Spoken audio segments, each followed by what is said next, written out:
Hi friends, நம்ம ரொம்ப ஹெல்த்தியான சிவப்பு அரிசி பார்த்தீங்களா, ரெட் ரைஸ் அதை யூஸ் பண்ணி தான் ஒரு லட்டு செய்ய போகிறோம். அதுக்காக ½ கப்பு ரெட் ரைஸ் எடுத்து நான் ஃப்ரை பண்ணிகிட்ருக்கேன். மீடியம் ஃப்ளேமில் வச்சு 5 to 7 மினிட்ஸ் ஃப்ரை பண்ணுறோம்.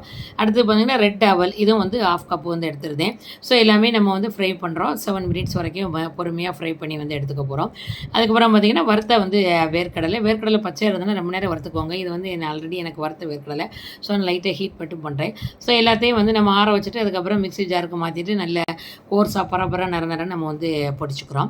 பொடிச்சிட்டு இது கூட சுகருக்காக நம்ம நாட்டு வெல்லம் சாறு சேர்க்கலாம், அல்லது கருப்பட்டி பனை வெல்லம் எசன்ஸ் சேர்த்துக்கலாம். நான் சின்ன ஒரு கருப்பட்டி 1 டம்ளர் அளவுக்கான எசன்ஸ் எடுத்து வச்சுருந்தேன். அதை கொஞ்சம் கொஞ்சமாக இதில் சேர்த்து நம்ம லட்டு மாதிரி பிடிச்சிக்க போகிறோம். ஸோ ஏலக்காய் தட்டி போட்டிருந்தேன். நீ லட்டு பிடிக்கும் போது நம்ம 1 or 2 ஸ்பூன் நீங்கள் கீ சேர்த்துக்கிட்டிங்கன்னா லட்டு நம்ம இதுவாகவும் ரொம்ப டேஸ்டியாகவும் இருக்கும். ஸோ ரெட் ரைஸில் பார்த்திங்கன்னா ஃபேட்டு கம்மியாக இருக்குது, ப்ரோட்டீன் ஃபைபர்லாம் அதிகமாக இருக்குது. ரொம்ப ஹெல்த்தியான சத்தான குயிக் அண்ட் ஃபாஸ்ட் லட்டு.